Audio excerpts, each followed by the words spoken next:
Hi, today we're talking about the Ecstasy of St. Theresa, a sculpture by Gian Lorenzo Bernini, which of course is much more than just a sculpture, it's a whole chapel, and it's in the Santa Maria della Vittoria in Rome, a rather unassuming looking church on the outside, as you can see in the bottom of your screen, but once you're in, an explosion of Baroque decoration, and our chapel is at the back on the left-hand side.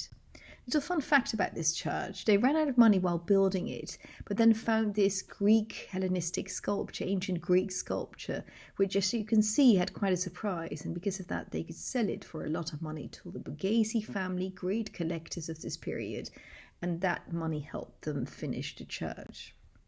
But our sculpture, of course, is sculpted by the Italian artist Bernini, very much a Baroque artist, and very much an artist that you can find all over Rome. He was very popular in this period. On the right-hand side, you see how different the Baroque is to the previous art historical period, the Renaissance. Both are depicting the biblical story of David and Goliath. The one at the top is sculpted by Michelangelo, and the one at the bottom by Bernini. And the one at the top is very beautiful and balanced, and is quite a work of art that you're supposed to admire from a distance. While the one at the bottom is very real and raw and realistic and dynamic. He's biting his lip and he's frowning his frown, and any minute he's going to let go of that sling, and that pebble is going to fly into our world. And so we, as audience, become part of the work of art, part of the story. The chapel was commissioned by Cardinal Federico Cornaro, and he had wanted it to be dedicated to St. Theresa, a Spanish nun who was recently canonized, and she was the same order of the convent that was part of this little church. And she had had these spiritual visions about which she had written books. And in one of the books, one of the visions is described as such: "The angel pierced my heart with a flaming golden arrow. The pain was so great that I screamed aloud, but at the same time I felt such infinite sweetness that I wished the pain to last forever. It was not physical but psychic pain, although it affected the body as well. It was the sweetest caressing of the soul by God." And it's this quote, of course, that Bernini has sculpted in his sculpture.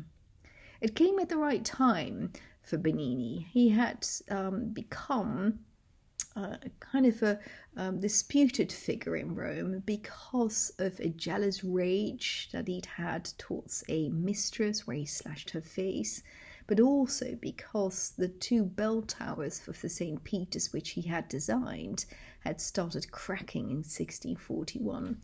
And so he really threw himself into this project with hidden light sources, creating these divine and interesting changing lights on the sculpture, but also in creating this complete environment in which there's a fusion of architecture, sculpture, and painting.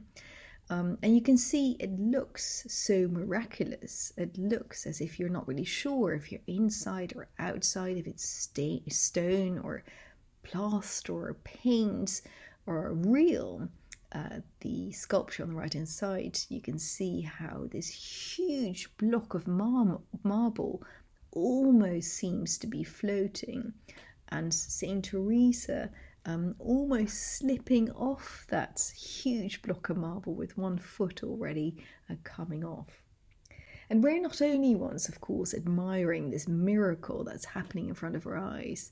The other witnesses to this miracle are members of the Cornaro family, and Bernini sculpted them very cleverly as if they're sitting in theatre boxes on either side of this sculpture. Beautiful sculpted into the wall, much more flat than you expect it to be, so make sure you walk around a little bit, but of course very cleverly done. Even the floor and the skeletons on the floor, remember this is a funerary chapel, even the skeletons on the floor are admiring this miracle and raising their hands in awe. He really did what Baroque artists did best. He blurs the boundaries between heaven and earth, between spectator and spectacle, and that is what makes this chapel so special. And only when you're there in person can you admire all the little details in this work of art. Now, if you're in Rome and you're visiting other churches, you might come across this one, another sculpture by Bernini, who looks very similar. And was sculpted at a later date, very much the same kind of ecstasy. Now, if you want to hear the long version of this talk or want to hear a similar talk live, go to our website, arthistoricallondon.com. Thank you so much.